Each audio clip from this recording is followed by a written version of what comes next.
Assalamualaikum warahmatullahi wabarakatuh. Perkenalkan, nama saya Cindy Claudia Halim dengan NIM 200590056.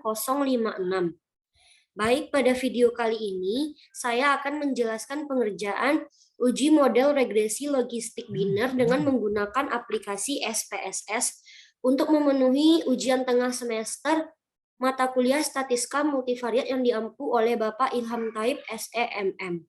Baik, langsung saja kita mulai pada pengerjaan analisis uji regresi logistik biner dengan menggunakan aplikasi SPSS.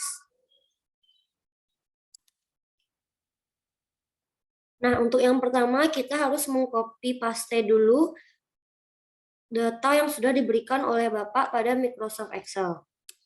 Kita blok dulu semua data.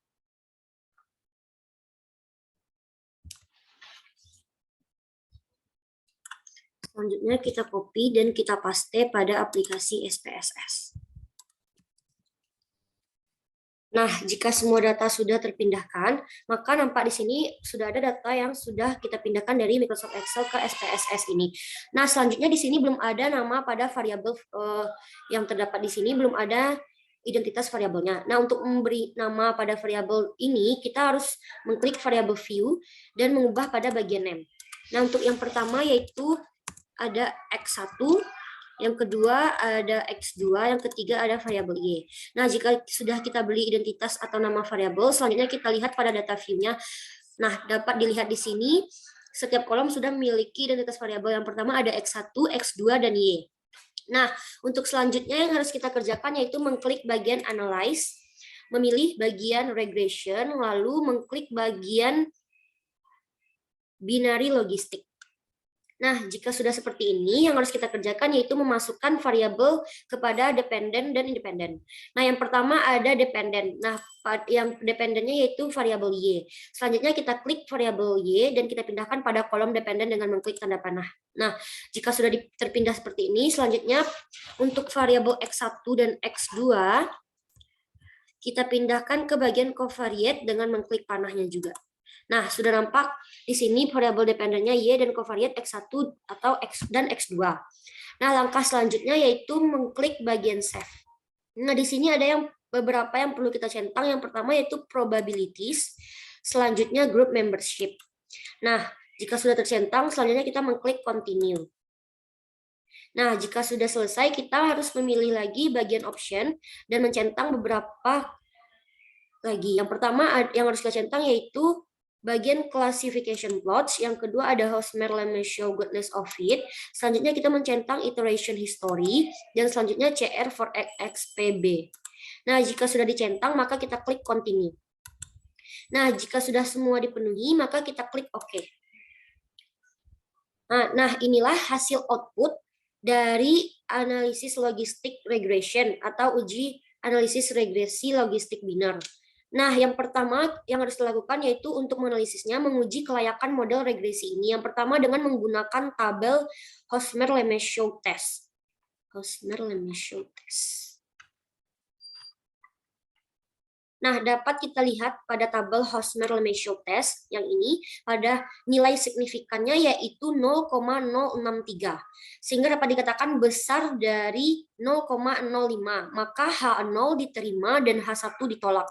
Sehingga kesimpulannya model sesuai dengan data. Nah, untuk yang kedua yaitu ada uji overall.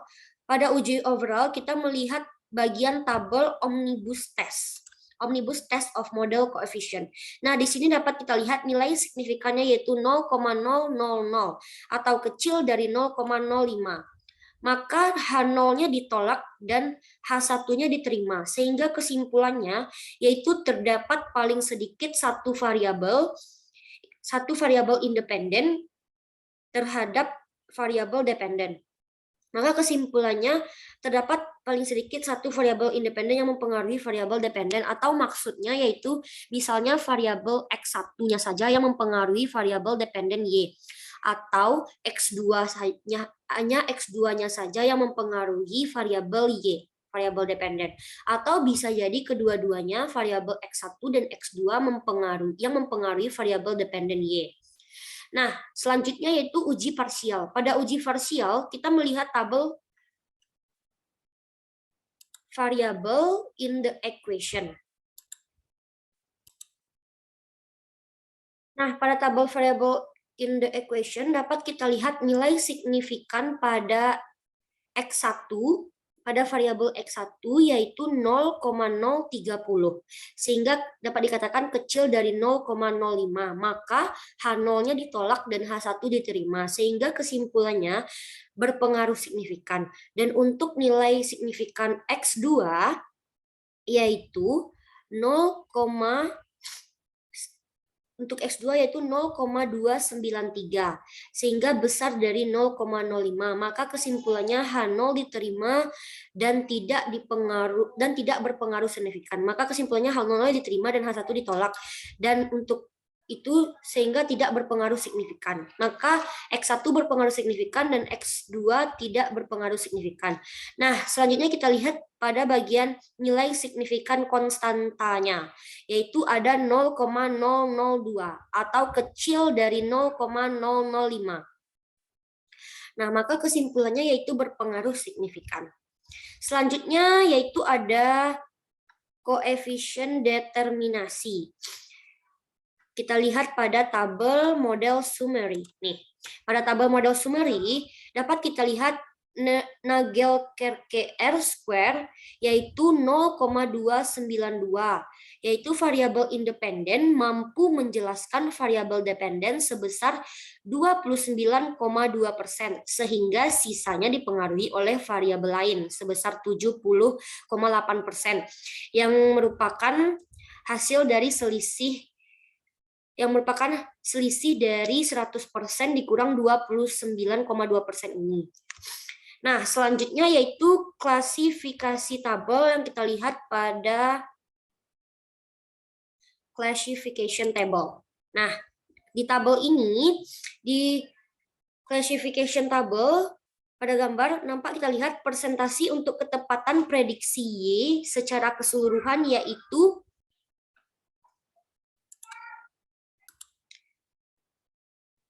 pada tabel classification table yang di bawah ada bagian A-nya ini, classification tabelnya.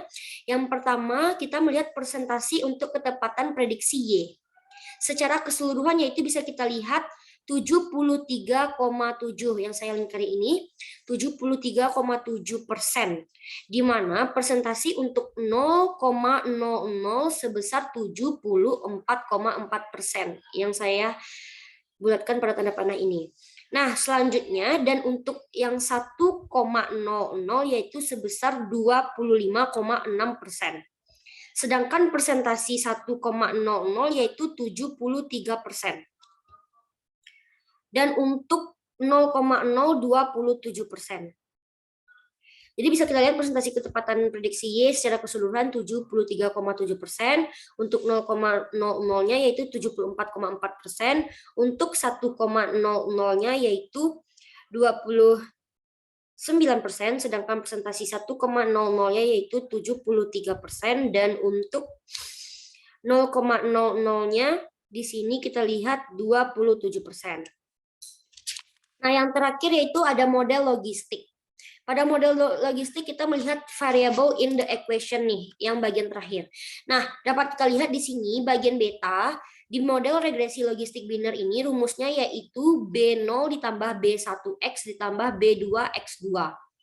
Nah, di mana nilai B0-nya itu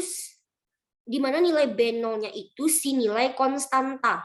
Jadi, model regresi logistik ini model regresi logistik binernya yaitu min 1,196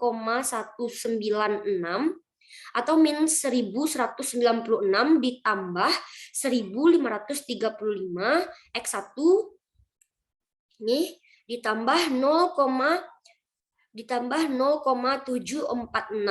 X2 ditambah 0,746 X2. Maka saya ulangi lagi, untuk model regresi logistik binarnya yaitu min 1196 ini ditambah 1535 X1 ini ditambah 0,746 X2 pada bagian X2 ini yang bagian B.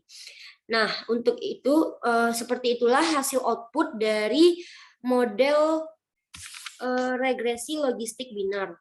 Jika ada kesalahan, mohon dimaafkan. Sekian video ini saya buat untuk memenuhi ujian tengah semester mata kuliah statistika multivariat, yaitu menguji model regresi logistik binar menggunakan aplikasi SPSS dan hasil analisis outputnya. Baik, terima kasih. Wassalamualaikum warahmatullahi wabarakatuh.